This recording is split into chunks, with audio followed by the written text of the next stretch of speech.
Hello, everyone. It is time for the second talk of day 3. How are we doing? Have energy? Yes? Yes. Okay, I won't make you scream. It's fine. It's fine. The time has come for Ctrl+Alt+Disinfo with our speaker, Maria Burns Ortiz. In her own words, she's working to make the world better through video games. She co-founded 7 Generation Games and has taken over 30 educational games from concept to commercialization. She's the executive director of the Global Game Jam, the world's largest game jam with over 35,000 participants and from over 100 different countries.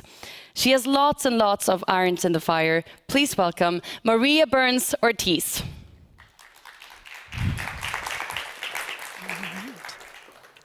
Thank you very much. All right, so welcome to Ctrl+Alt+Disinfo, lessons from a game jam to tackle disinformation. I always like to give a quick overview of what I'm going to talk about so that hopefully I don't get halfway through and people are like, oh, I had no idea where we were going with this. If I were to frame the next 30 minutes as far as takeaways, I'll talk a little bit about disinformation, specifically the intersection of disinfo and games, as well as resources on the topic. However, it's not just a talk about disinformation, but a disinformation game jam. Through sharing our experience, I hope we can serve as a model or parts of a model that can be used for how to do social impact through game jams. Whether that's disinformation, climate change, cultural preservation, the list is really endless. And if you stick around until the end, there is a guest appearance by Elon Musk and the Doge Bros. I think it's the first time I've ever used suck in a formal presentation, but I would argue it is deserved. Some of these lessons are lessons learned and others are lessons reinforced, but I figure we should start at the beginning where all things do. And this is with the reason why when someone has a great idea, I always ask early on, but how will we fund that? And that's because all initiatives need money. Yes, even, and I would argue especially, initiatives aimed at social good. As you likely saw in the program, or at least heard in the intro, I'm Maria Burns Ortiz, Executive Director of the Global Game Jam. If you're not familiar with GGJ, we're a nonprofit public charity that runs the world's largest game jam, the Global Game Jam, the world's largest youth jam, GGJ Next, serving kids between 10 and 18.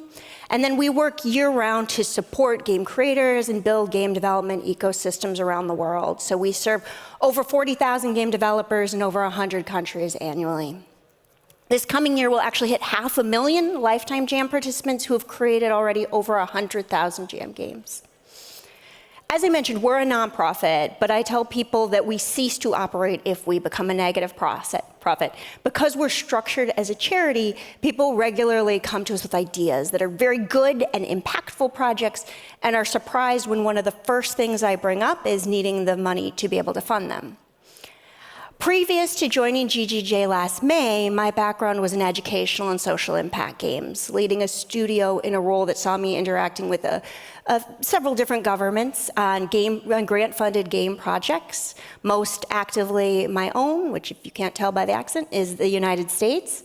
And I'd worked across multiple federal agencies for over a decade, spanning multiple administrations from Obama to the first Trump administration to Biden. So it was actually really fortuitous and significant when one of the first things that came across my desk at GGJ was a federal grant opportunity for a game jam to create games tackling the topic of disinformation and then actually fund those games developed, supporting them through commercialization. Initially, the RFP's focus was solely on Ukraine. The agency had previously run a United with Ukraine Game Jam in 2022, focused on games around cultural heritage, and United with Ukraine 2025 was going to be about disinformation. It was through the State Department's Global Engagement Center, which Global Game Jam had previously worked with on a couple of smaller grants, and GGJ has a really strong presence in Ukraine. So I wrote the grant and submitted it, proposing the following structure. We'd have a 2-month pre-jam educational window, providing resources, webinars, et cetera, giving participants the opportunity to deepen their understanding of not only disinformation, but the intersection of disinformation and games. It wasn't required to participate in the pre-phase, but we expected that those who did take part would perform better in the jam because they'd be better prepared with a stronger foundation. And then we'd launch the actual jam as a 3-stage 2-2-2 model. What that looked like is a 2-day jam to ideate, prototype, and get a really quick start out of the gate, followed by a 2-week jam to revise and refine the concept and prototype. And then after the second round, we judge the games and award $21,000 micro grants to the top teams. The idea here is this feedback that we would give the teams would make it possible for them to actually iterate on that input before they got so far down the road that it would be really difficult to overhaul anything significant. And then a 2-month jam to develop a strong final submission, which would be submitted. From there, the jam would culminate with 8 teams in an in-person convening where we'd have a pitch, and 3 winners would be selected. The winners would each receive a milestone-based about $200,000 to bring those games to commercialization. And the State Department itself had set the $600,000 prize pool, recognizing these types of games often go or underfunded. And one of the goals of this project was to show that with more significant resources dedicated to developing these type of games, more better, effective tools could be produced. Less than 2 months later, lightning speed in the world of federal grants, we got word we had been selected for funding, but with a request. They wanted us to add 26 additional countries. Now, many people might think, oh my gosh, wait, that is way more countries than one. But I was actually thrilled about the expanded focus. First of all, we are a global game jam, so the potential to take this project global aligned with our mission. And second, disinformation is a global threat, not only to democracy, but all facets of society. I think too often when we hear the word disinformation, and I'll jump into definitions in a minute here, but people's minds jump straight to political propaganda is bad. And disinfo is largely portrayed as something that an enemy, shadowy government is engaging in. But that's a use case for disinformation. That's not what disinformation is. Disinformation is the intentional creation and dissemination of false information to deceive or mislead an audience. Certainly it's leveraged in political contexts, but it is in no way exclusive to them. You know, if you think back to the pandemic, disinformation was overwhelming, right? 5G was causing COVID. Bill Gates was microchipping you through the vaccine. Financial markets, from financial markets to conspiracy theories, disinformation is neither purely political nor purely employed by a single entity. It is at its core the intentional spreading of lies to basically create harm, whether that's undermining democracy, public health risks, or inciting violence. Now, I know too many societies are becoming increasingly polarized, but whatever side of the political spectrum you're on, I want to believe it's not naive to think that don't spread lies should be something that we can get near universal agreement around. By expanding the project to focus on 27 countries, it depoliticized the jam, which itself was never intended to be political. Disinformation is a global issue, and through including 5 continents, it provided us an opportunity to explore the topic from global perspectives, both creating localized solutions and identifying universal themes, right? For example, interpretations of combating disinformation through games in Ukraine is going to be different than in Ghana or Canada or South Korea.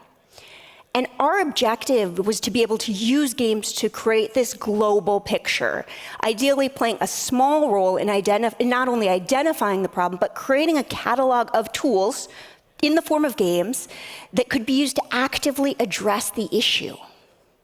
Now, I'm under no belief that games alone is going to eliminate disinformation, but I fully believe that games and developing them can be an effective way to educate and engage public audiences.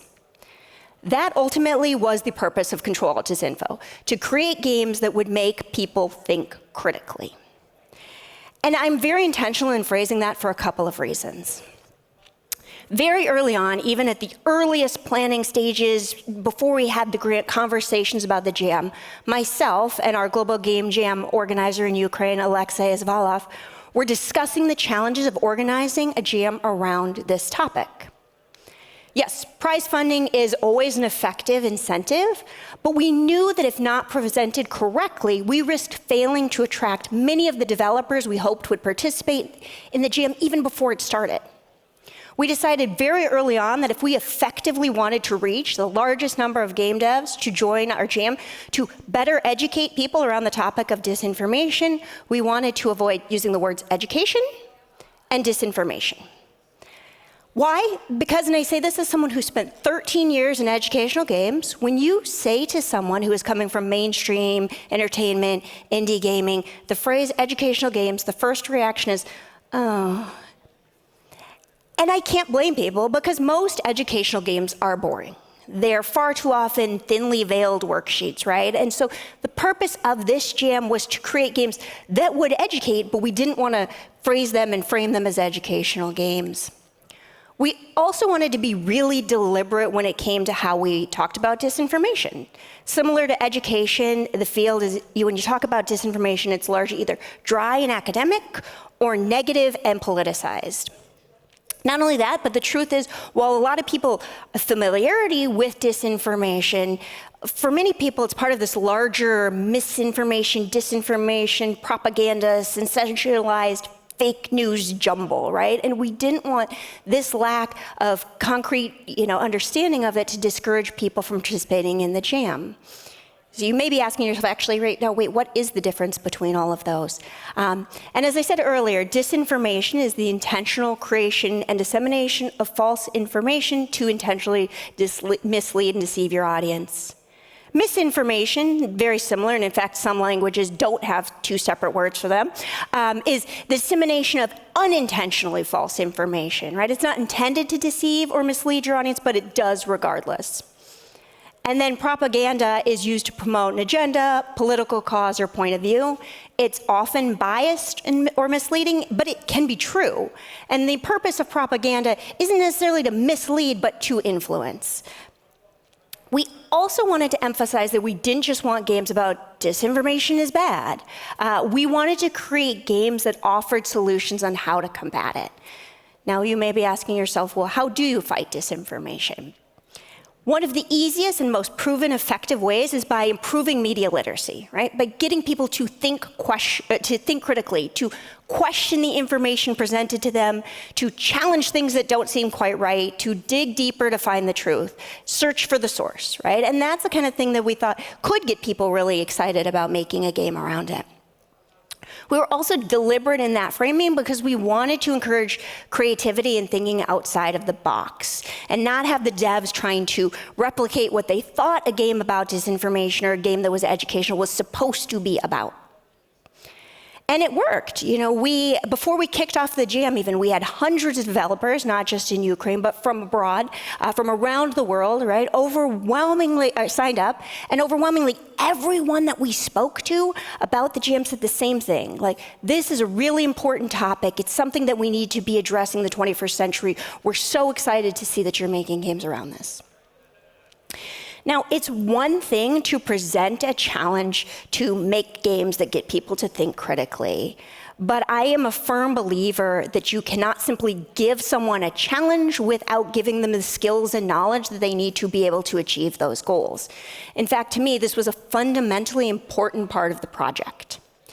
If we're going to ask people to create games that, if effective, would potentially shape how players analyze the world around them, we had an ethical responsibility and obligation to make sure we were providing access to solid foundational information for those games. We knew the vast majority of Ctrl+Alt+Disinfo participants were not going to have in-depth expertise on the subject.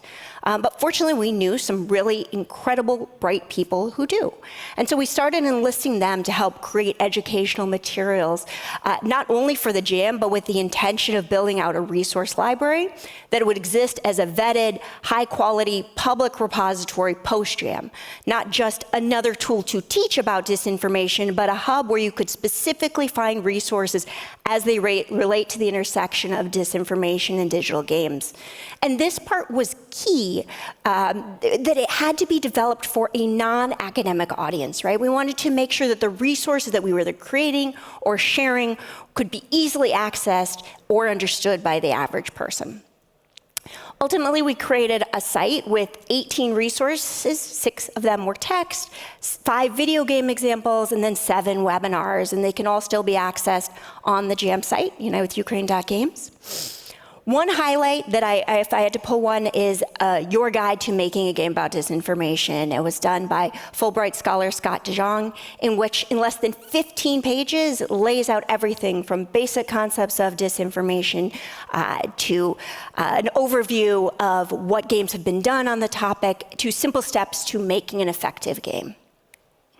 It turns out that if you build it, they will come not only works for baseball fields in the middle of Iowa. I hope that's not either too American or too old of a movie reference for folks, but also for educational games. By the end of the 2-week round, we already had 3,500 engagements directly with those resources. And this, to me, was a key metric. Often with jams, the thing people ask is, how many games were created as your measure of success? But even in drafting out the project scope, what I believed would be as transformative, if not more, than any singular game created was the fact that we would now have developers around the world better trained around not only understanding disinformation, but creating games that can drive change. Because of the number of countries involved, we aligned the 2-day jam to coincide with the Global Game Jam, which happens every year in January, and then we rolled right into the 2-week jam. By the end of those first 2 rounds, we had a total of 172 Ctrl+Alt+Disinfo games, 999 jammers, 35 countries. The project was focused on 27, but you could have multinational teams as long as the teams were majority from the jam country. And we had 73 judges review 91 games submitted at the end of stage 2. It was incredible because it yielded the results exactly that we had hoped for. From day one, we really wanted to avoid ending up with dozens of nearly identical games or games that were just walls of text, an approach that far too many previous disinformation projects have employed. And so it was not an overstatement to say that no 2 games were completely alike. And this is what I think is truly the beauty and the power of doing a game jam to approach a topic like disinformation. It enables you to tap the collective creativity of a large number of people to come up with practical, impactful solutions that have the potential to enact meaningful change. Now, while no 2 games were the same, themes definitely emerged, and Alexei, being an academic, did a thematic analysis of the games, most of them, not all, fitting into one of the following categories. And you can see all of the games. The top 20 are on the unitedwithukraine.games page, or if you go to the Global Game Jam site under Games for 2025 and search by the Ctrl+Alt+Disinfo diversifier, you can see all of them. But there were games where the player acts as a fact checker, like in Life and Bubble, where you don't just trust, but you verify information. Along a similar vein, in games like Truth Tales, the player needs to collect and then interpret the information to determine what is true, basically solving mysteries, right? Puzzle games like Is It Hard to Share the Truth visually illustrate how information can be altered as it's transferred. And then games like Polar, through simulation, show how disinformation influences and shapes a society. In a subset that Alexei referred to as where you work in a factory of fakes, the player intentionally is spreading disinformation. So like in this game, Ministry of Truth 1984. And this is actually rooted in one of the leading approaches to combating disinformation. Inoculation theory, also used in Liar for Hire, another one of the JAM top games, which suggests that exposing people to a weakened version of an argument while providing additional information and context makes a person more resistant to persuasion from that argument. And then games like Before the Silence, originally was called Ciphered Chaos, directly inform the player about different disinformation techniques, where understanding them is key to succeeding in the game. We had these incredible games, and I want to say that we came out of stage 2 incredibly excited about what lie ahead, but this is a talk about disinformation, so that would be me lying. The Global Game Jam had kicked off on January 20th with Ctrl+Alt+Disinfo launching alongside it. It also happened to be Inauguration Day in the US. I don't know if you guys heard over here, but we've recently elected a new president. And I had asked the State Department as far back as November, post-election, what impact that new administration might have. I had been on federal grant projects during the transition from the Obama administration to Trump's first term, and then from Trump to back to Biden, and both had been really uneventful as a federal grantee, which is what you hope, right? No one doubted new programs would be slashed or existing ones not renewed, but current projects were already funded, and that had come through congressional approval. It's business as business as usual until notified otherwise. But our expectation from you is that you will move forward with the JAM's plan. This is what I was told. And I had worked with governments enough to know that they're adverse to saying anything that could be interpreted as a guarantee, but business as usual seemed like the kind of thing I could manage. So we moved forward as planned.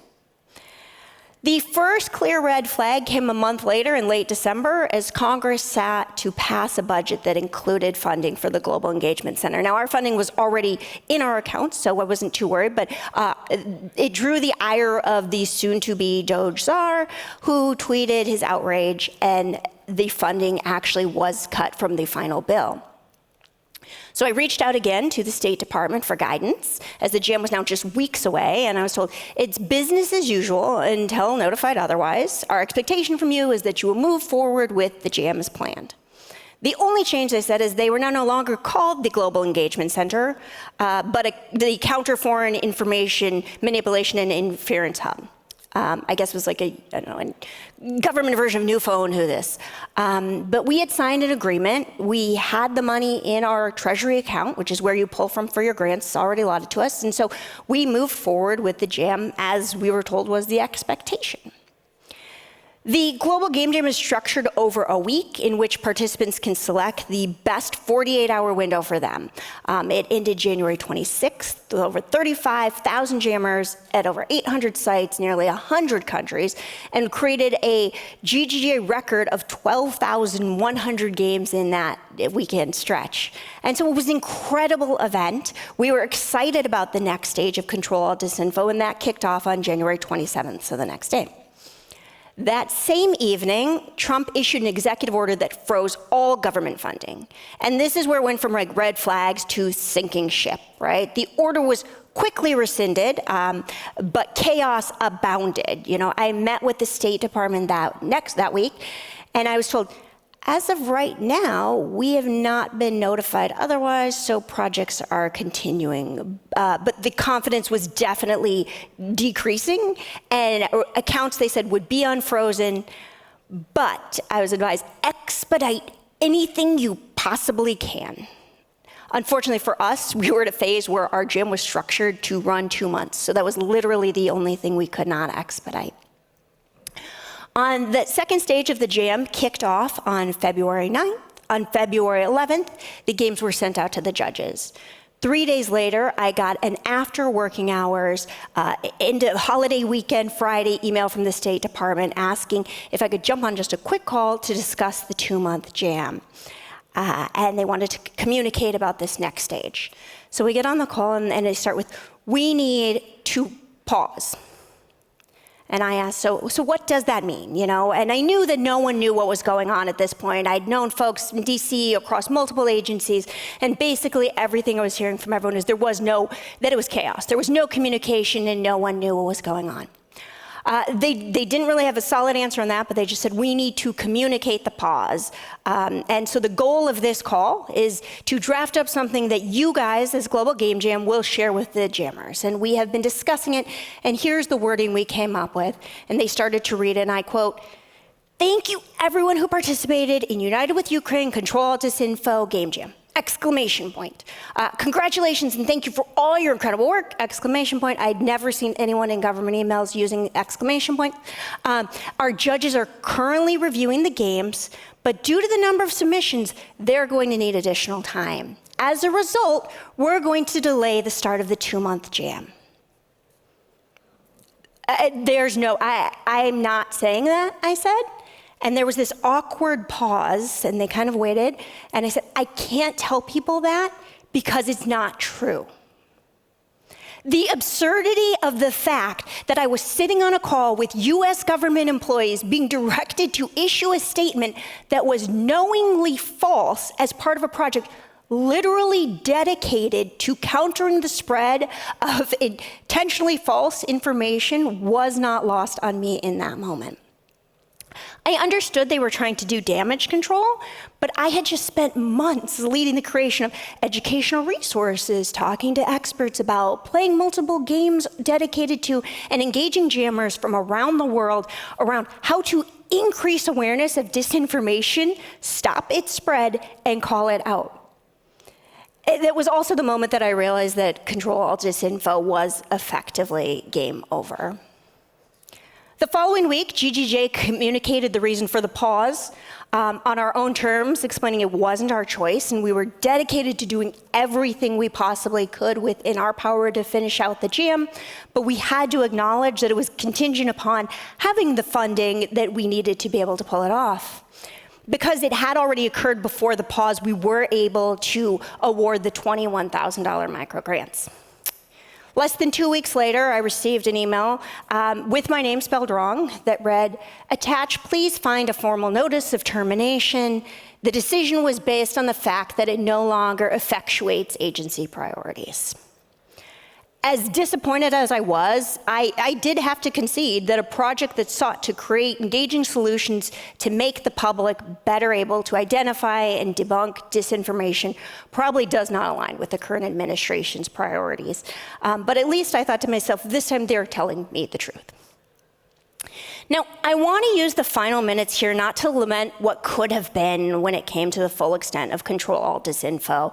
I had already worked through the denial, anger, bargaining, depression, and gotten to acceptance by the time I got the official Doge Bro letter. And I do, when I'm talking about the jam, though, feel obligated in discussing the project and describing how it all went to hell at the end. But I don't want that less than ideal conclusion of the jam to take away from all that was accomplished. The incredible games created in less than 3 weeks, the creativity, the way that nearly 1,000 game developers, these are some of the folks that participated, the top teams, the Ukrainian jam devs. I had a chance to meet them at Digital Dragons a few days ago. But from around the world came together to address a global challenge and come with ways to work towards solving it. I truly believe in the transformative power of games, how they can be used not only for entertainment, but to engage and change society for the better. However, they cannot exist without meaningful support, and yet we expect them to. I hear all the time, let us know any way we can support, with the exception of financial support, right? And we had an incredible group of partners who were willing to help promote the jam, several game webinars. We had high-level folks at big-name tech companies and game studios who would tell me unprompted how great the work we were doing is and how importantly necessary and needed it was to tackle this topic of disinformation. And yet no one else was willing to put in anything to fund it. And it wasn't for lack of my asking, I will say. As someone who worked in the social impact games space for over a decade, I have heard many times that this is great, important, necessary work. And I heard it, like I said, again and again in this jam. But requests to support that incredibly necessary work are repeatedly turned down for corporate speak variations of no longer effectuates agency priorities. We want solutions, but we expect someone else to fund it. People want to support the work without actually supporting the work. And we, not just as a games industry, but as a society, invest in the things that we see value in. We talk about the importance and the need for things like combating disinformation, but just like businesses need to find ways to diversify their revenue streams, we need to find ways to diversify how these kinds of initiatives are funded. If we truly want to see them succeed, we can't rely on any one organization or company or government to do that. Whether it's funding game jams or funding games, this is not a singular call to support my thing. My hope is that if there is any lesson to be learned from Ctrl+Alt+Disinfo, it is not only the need for initiatives like this, but the collective need, and I would argue responsibility, to find ways to meaningfully support them. Thank you. So, and I did leave a few minutes for questions, so I don't know if anyone has any. Oh, yeah.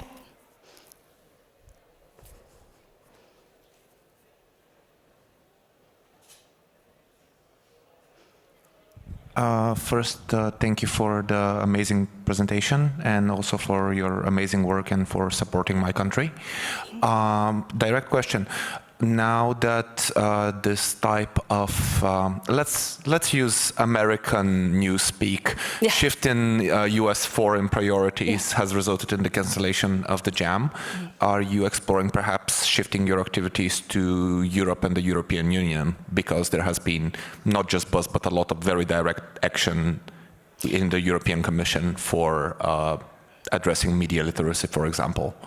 Yeah, we're definitely looking at lots of different ways to do that, and I think that's one of our goals, and that's one of my hopes. And like I said, I've been doing a lot of and with that, so much apologizing because it is frustrating. We being the person that was putting this on, and then to have it fall apart. But I think yes, I'm hopeful. I try and be a hopeful person and that see that where some things fall apart, other things come up to take its place, and hopefully we can find stronger ways to fund these kind of initiatives. And I think sometimes when someone else is paying for something, right, then other people think, well, I don't need to worry about that. Someone else will take care of it. And so my hope is that, yes, we will see more initiatives like this, multiple governments, including Europe, including, I hope, again, the United States at some point will step up and make sure that this happens because it is really important. But I also think, there's a lot of potential and need for it across industry. And people say, well, it's tough times and these things. And I agree with that, but then I go to events like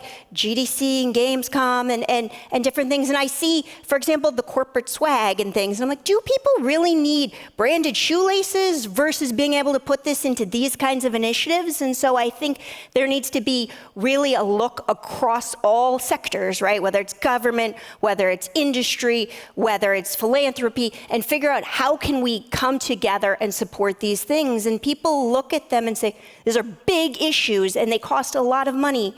And in part that's true, but there are a lot of different ways that people can come together, and it doesn't have to be one organization, government, or entity funding it. But if everybody chips in, which I think is necessary to make success happen, then I do think there's potential for that. So I'm optimistic even in the face of what sometimes feel like very trying times.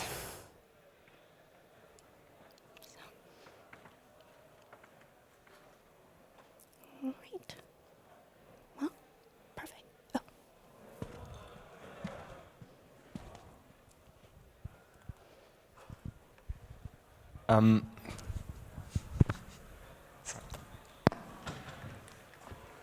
right.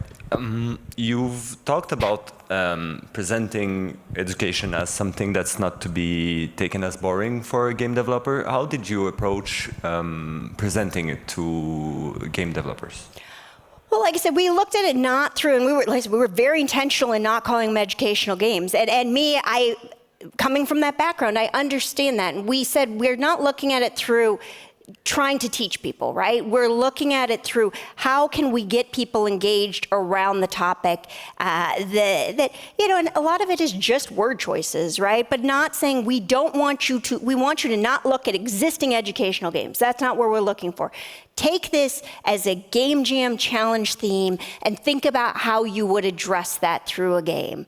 And so by pulling out saying it's not a game to teach people, it's a game to get people to think critically, that really, I think, shifted that framework because people think of educational games, and like I said, it's warranted. A lot of educational games, I played thousands and thousands of them, are boring, right? But I think also it's a model, and so we saw if we could create a model of games that were actually teaching people, that were fun, that when you stepped away from it, you watched you played the game, you thought, afterward you realized that you had learned things. It didn't have to be hitting you over the head with, this is disinformation, but to actually be able to step outside that and see how you applied that, that was really our focus. And so we wanted to make sure that we were encouraging people to come up with creative solutions as opposed to create a game that teaches us something.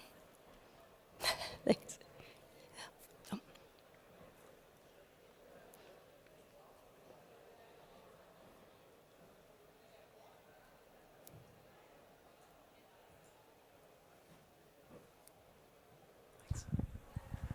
So I remember that like when I played educational games as a kid, some games I found were actually fun and some games were really boring.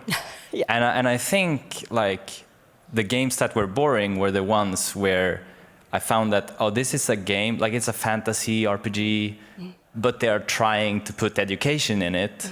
But some games were like, maybe it was like a math game where it was like the theme or it was part of the mechanic. Have you noticed, like, are some games better for learning or appreciated, more appreciated, and some worse, like among all the games that you've made? Yeah, I think what we've seen is, sometimes you have games that are made just by educators, right? And those tend to be boring because they just don't understand, they have the educational expertise. They don't understand, they're not game developers. And then sometimes you have the opposite side, which are games made by game developers that are supposed to be educational but don't teach anything. And that's why they get a bad rap, because they don't actually teach anything. And I think the real sweet spot is when you have that combination, where you have game developers and folks who have that information, education background, and they come together. And really, games are this incredibly valuable tool for putting these things together, right? In games, resilience, persistence, all of the things that are valuable, taking the information you learned and putting it into practice within this virtual world, that's what learning should ultimately really be about. And so being able to use that, leverage that, I think is really where you're finding that sweet spot. And I think, hopefully, I'm really hopeful that we will see more games tackling topics like this, because it doesn't have to be, this is a game to teach you this thing. It's, you put it in the context of the game, you've learned this stuff, and then when you get into the real world, you realize, wait, I learned that through a game, and you're more mindful of it, and it doesn't have to be hitting you over the head with it. I think that's actually not that effective, and a lot of research shows that if you say, this is the exciting, you give people the information and you hope that you've conveyed it well enough that they're actually able to apply it, and that's kind of the trick. So yeah, can I follow up also with the... If it's like 2 seconds, because otherwise I can grab it because I've got a thing. My time is up and I don't want to be... Okay, yeah, sorry then. Thanks for the answer. No worries, yeah. But I will be around after this, so thank you so much.